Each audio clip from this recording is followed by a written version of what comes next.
Hello जय हिंद प्यारे दोस्तों। तो कैसे हैं आप सब? आशा करते हैं बहुत ही अच्छे होंगे। आज आप लोग का एग्ज़ाम एकदम ख़त्म हो गया और आप लोग अब आराम कीजिए, मस्ती कीजिए 2-3 मंथ। उसके बाद हो सकता है 3 मंथ के बाद रिजल्ट आ जाएगा। तो देखते हैं एसी इंग्लिश कॉमन स्किल देख सकते हैं, ग्रुप बी का आंसर की मिलाते हैं। चलिए आगे बढ़ते हैं। यहाँ देख सकते हैं ये क्वेश्चन सिर्फ पहला यानी ग्रुप सी हुआ था, ग्रुप बी दोनों में ये सब क्वेश्चन आर वाला आया था। She is a an R late, तो यहाँ कौन सा आर्टिकल लगेगा? एन। क्वेश्चन नंबर 2 है this is dash book I wanted, यानी बता रहा है, देखिए स्पेसिफाई कर रहा है कि दिस इज द बुक, जैसे कि बता रहा है कि जो मैं चाहता हूँ। दिस इज द बुक जो मैं चाहता हूँ, तो स्पेसिफाई कर रहा है बुक, वह बुक नहीं जो बुक मैं चाहता हूँ। तो स्पेसिफाई बता रहा है कि वही बुक, तो द हो जाएगा। यहाँ क्या लगेगा? द। चलिए आगे बढ़ते हैं। क्वेश्चन नंबर 3 है एम आर सेन, यानी mister Sen is a dash, तो mister Sen is a an officer, तो यहाँ क्या आ जाएगा? An officer. 3 का सी, डी सॉरी। आगे बढ़ते हैं। क्वेश्चन नंबर 4 है call dash man waiting outside. देखिए यहाँ भी द का प्रयोग है, बोलिए कैसे? क्योंकि द कॉल उस व्यक्ति को बुलाओ जो बाहर इंतज़ार कर रहा है, यानी स्पेसिफाई कर रहा है उस व्यक्ति जो बाहर इंतज़ार कर रहा है, यानी स्पेसिफाई कर रहा है कि वही व्यक्ति को बुलाओ। तो यहाँ क्या लग जाएगा? द लग जाएगा। क्वेश्चन नंबर 5 है, यह क्वेश्चन ग्रुप सी में आया था, यानी पहला एग्जाम जब हुआ था। तो shoot dash the door please, तो यहाँ क्या हो जाएगा? शूट द डोर प्लीज़, सी हो जाएगा इसका आंसर। क्वेश्चन नंबर 6 है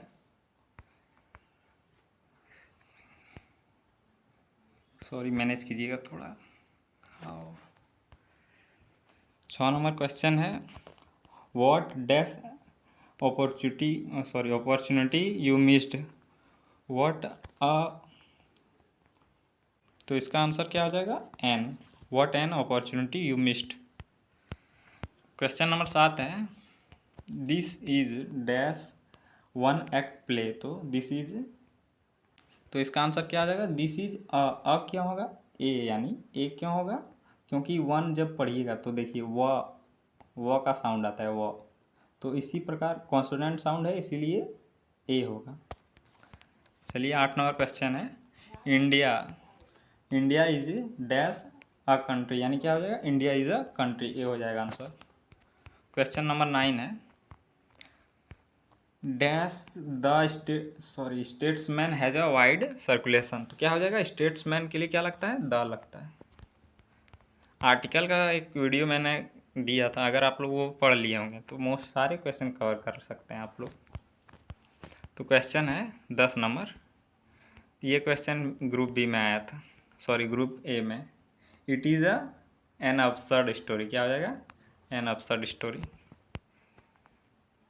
तो 11वां नंबर क्वेश्चन है she dash to the college yesterday, यानी यहाँ क्या डैश में क्या जगह, खाली जगह में क्या आएगा?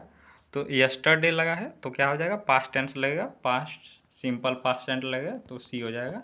सी went to the college yesterday, यानी वो कल गई थी कॉलेज।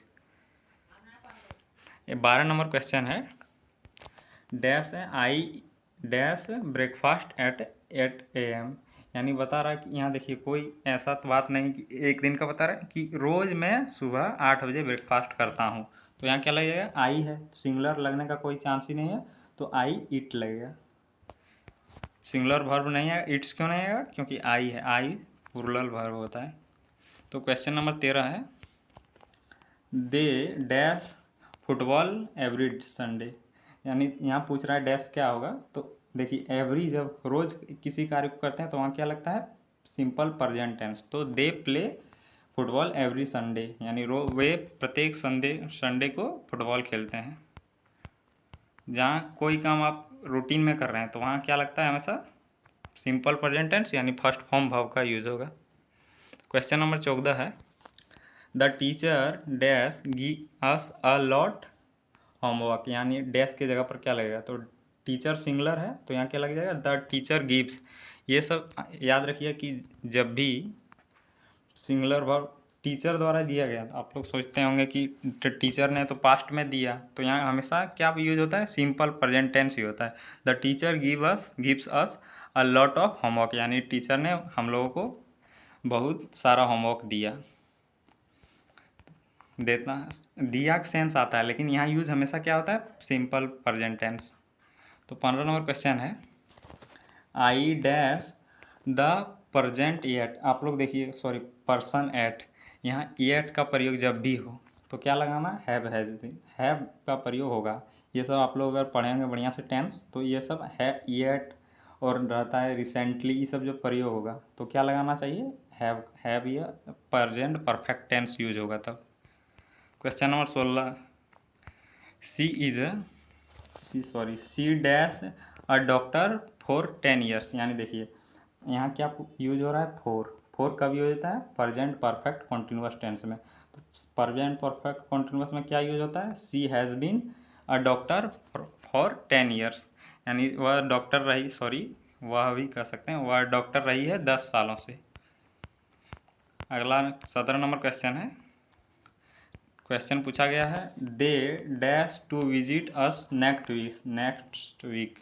तो दे विल, यहाँ देख सकते हैं नेक्स्ट वीक, यानी पूछा अगले सप्ताह विजिट करेंगे। तो यहाँ फ्यूचर का बात हो रहा है, तो क्या लगेगा, they will come. Question number 18 है, I dash English for 3 years. जब भी आप लोग फॉर या सिंस देखिएगा तो हमेशा प्रेजेंट परफेक्ट टेंस का यूज होगा, प्रेजेंट परफेक्ट कॉन्टिन्यूस का। तो यहाँ आंसर क्या हो जाएगा, I have been studying English for 3 years, यानी मैं 3 साल से इंग्लिश पढ़ रहा हूँ।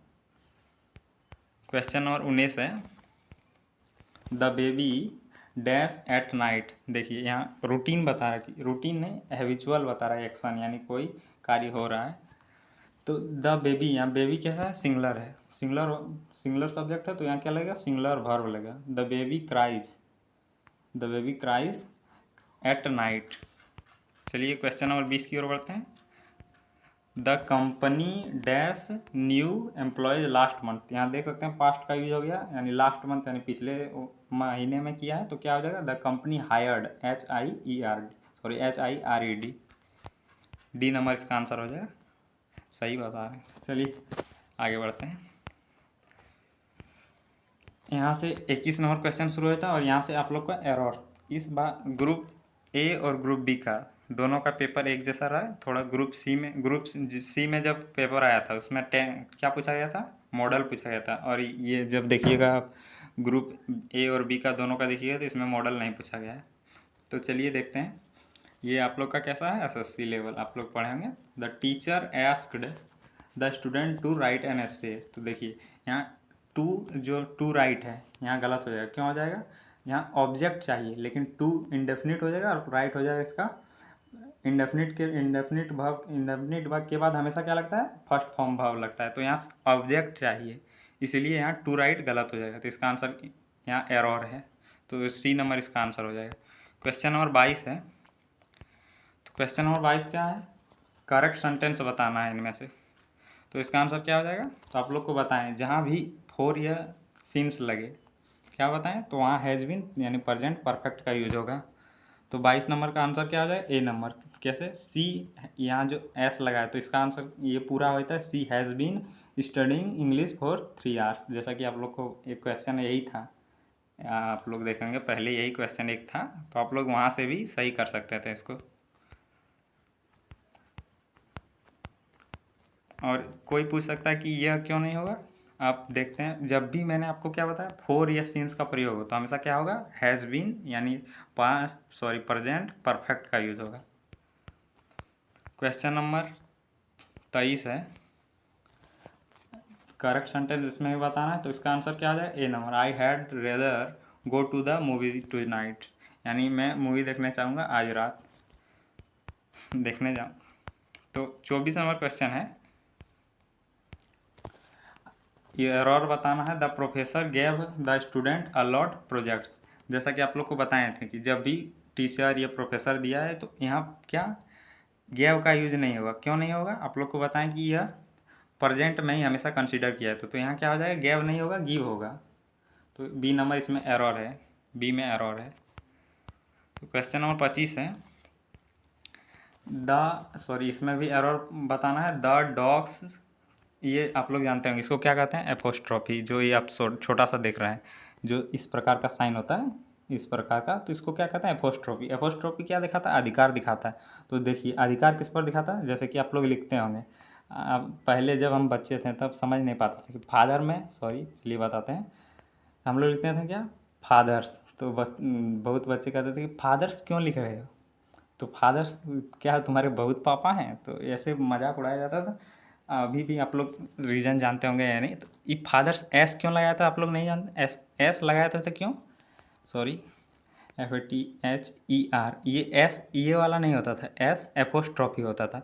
तो क्या होता है, फादर्स का नेम, ये एस जो लगा एपोस्ट्रॉफी, ये अधिकार दिखाता है, किसका नाम, फादर्स का नेम, द फादर्स नेम। तो ये जो एपोस्ट्रॉफी आप देख रहे हैं, ये क्या दिखाता है, अधिकार दिखाता है। तो इसका आंसर क्या हो जाएगा, तो क्या हो जाएगा, द डॉग्स टॉय, ना कि टॉयज़ में भी एपोस्ट्रॉफी लगाते हैं। यहाँ जो टॉयज़ है ये गलती हो जाएगा।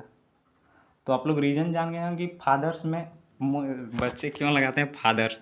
आप लोग भी बता दीजिए कि फादर का अधिकार नाम जताने के लिए, किसके लिए, फादर्स का नाम, इसीलिए एपोस्ट्रॉफी लगाया जाता है। तो इसमें आंसर क्या हो जाएगा, टॉयज़ में नहीं लगेगा, टॉयज़ में, क्योंकि डॉग्स का टॉय, डॉग्स का खिलौना बताना है, ना कि टॉयज़ का खिलौना। यहाँ असली सेंस क्या आएगा, मीनिंग क्या आएगा, तो द डॉग्स टॉयज़। तो सी नंबर आंसर होगा इसका। क्वेश्चन नंबर 26 है, इसमें भी करेक्ट सेंटेंस बताना है। तो इसका आंसर क्या आ जाएगा, she has the girl who standing over there, यानी उसके पास एक गर्ल था जो उसके साथ खड़ा रहा। क्वेश्चन नंबर 27 है, इसमें भी एरर बताना है। तो आप लोग, the teacher asked the student to write a 50 words ऐसे। तो आप लोग को बताए थे, अगर आप लोग मेरा आर्टिकल का वीडियो कवर किए होंगे, न्यू पैटर्न में बताए थे, जब भी क्या बताए थे कि जब भी प्लुरल आ जाए, प्लुरल यानी सिंगुलर ना हो, 500 क्या हो गया, प्लुरल हो गया, यानी काउंटेबल नाउन आ जाए, तो आप लोग को क्या, ए का प्रयोग नहीं करना है। तो ए का प्रयोग नहीं, जब काउंटेबल नाउन आ जाए तो ए का प्रयोग नहीं करना है। तो यहाँ क्या आंसर हो जाएगा, अ 500 वर्ड्स ऐसे। तो यहाँ आंसर हो जाएगा डी नंबर इसका। 28 का एरर बताना है, I am not sure whose book this is, यानी देखिए यहाँ क्या लगेगा, हु एस, जो यहाँ आप एपोस्ट्रॉफी देख रहे हैं, एपोस्ट्रॉफी यहाँ इज बता रहा है, क्या बता रहा है, इज बता रहा है, लेकिन यहाँ होगा क्या, हु हैज़, किसका, जब आप लोग बताए थे, हैज़ किसका मीनिंग देता है, पास, हैज़ मीनिंग देता है पास होना या होना। जैसे कि आई हैव अ बुक, यानी मेरे पास किताब है, तो हैज़ या हैव किसका सेंस देता है, ये अगर यही किसी सिंगुलर वर्ब द्वारा बोला जाए, सिंगुलर सब्जेक्ट द्वारा, तो सी हैज़, जैसे ही हैज़, तो जब प्लुरल वर्ब द्वारा बोला जाएगा तो हैव हो जाएगा, और जब सिंगुलर द्वारा बोला जाएगा तो हैज हो जाएगा। तो यहाँ आंसर इसका होगा क्या, बी नंबर होगा। क्यों होगा, हु इज का सेंस दे रहा है, हु हैज़ का होना चाहिए।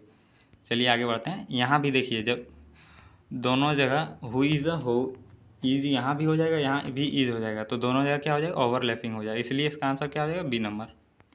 क्वेश्चन नंबर 29 है, चलिए इसमें भी पूछा है, एरर बताना है, कहाँ है एरर।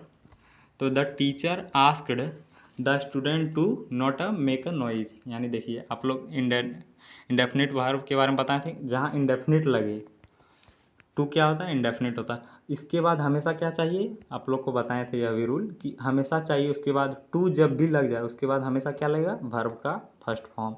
तो यहाँ नॉट नहीं लिया जाएगा, कंसिडर नहीं किया जाएगा, तो नॉट यहाँ लगा सकते हैं, जैसे कि the teacher asked the students, to नहीं लगाना है, टू को हटा देना है, the teacher asked students not to make a noise, यानी टीचर ने बच्चों को कहा, यानी विद्यार्थियों को कहा कि हल्ला मत करो या शोर मत करो। तो इसका आंसर क्या हो जाएगा, सी में एरर है। यानी 30 नंबर का क्वेश्चन है, identify the error, the student are very exciting about the trip, यानी स्टूडेंट बहुत एक्साइटेड है किसके लिए, ट्रिप के लिए। तो इसका आंसर क्या हो जाएगा 30 का, तो इसका आंसर हो जाएगा एक्साइटिंग। क्यों हो जाएगा, क्योंकि आप लोग जानते होंगे पास्ट पार्टिसिपल, आप लोग पार्टिसिपल का रूल पढ़े होंगे, आप लोग अगर एसएससी की तैयारी करते हैं तो पढ़े होंगे। तो यहाँ क्या हो जाएगा, the student are very excited हो जाएगा, क्योंकि पास्ट पार्टिसिपल का यूज होगा, तो इसलिए एक्साइटिंग नहीं होगा, एक्साइटेड हो जाएगा। क्वेश्चन नंबर 31 की ओर बढ़ते हैं। What is the main purpose of report, यानी रिपोर्ट का क्या मुख्य उद्देश्य होता है, तो टू इन्फॉर्म द रीडर, यानी रीडर को सूचित करना, यानी सूचना देना कह सकते हैं। क्वेश्चन नंबर 32 है। ये क्वेश्चन यानी group A, group B, group C तीनों में रिपीट हुआ। The tone of report is, तो क्या आ जाएगा, फॉर्मल। क्वेश्चन नंबर 33 है। The purpose of heading in a report is, तो इसका आंसर क्या आ जाएगा, to break up the text and provide structure, यानी जो टेक्स्ट, जो बॉडी आप लोग जानते होंगे, रिपोर्ट में जो बॉडी लिखाया था उसको एकदम समराइज करके लिखाया था, ब्रेकअप यानी तोड़ कर लिखा जाता है, जो पूरा टेक्स्ट बॉडी में होता है उसी को हेडिंग में लिखा जाता है। और प्रोवाइड स्ट्रक्चर यानी स्ट्रक्चर देता है, संरचना की, इस प्रकार लिखेंगे तो अट्रैक्टिव लगेगा और फॉर्मल औपचारिक तरीके से बढ़िया से यूज होगा, इसीलिए। चलिए क्वेश्चन नंबर 34 की ओर बढ़ते हैं। The difference between a report and an essay is, तो ऐसे मतलब क्या होगा, निबंध और रिपोर्ट में क्या अंतर है, तो इसका आंसर क्या आ जाएगा, C number. A report present information, आगे बढ़ते हैं। रिपोर्ट क्या प्रेजेंट करता है, इंफॉर्मेशन यानी सूचना, वाइल एन ऐसे एन आर्गूमेंट, यानी निबंध क्या प्रेजेंट करता है, आर्गूमेंट मतलब तर्क। तो क्वेश्चन नंबर 35 है। The best way to present data in a report is, तो 35 का आंसर क्या आ जाएगा, यहाँ इसका आंसर आप लोग बताएंगे क्या, इसका आंसर 35 का ए होगा, द टेबल, हम सोचें एक अगला क्वेश्चन है आप लोग को दिखाएंगे, वो क्वेश्चन में थोड़ा कन्फ्यूजन क्रिएट होगा, तो इसका आंसर ए होगा 35 का, नोटिस वाला क्वेश्चन में।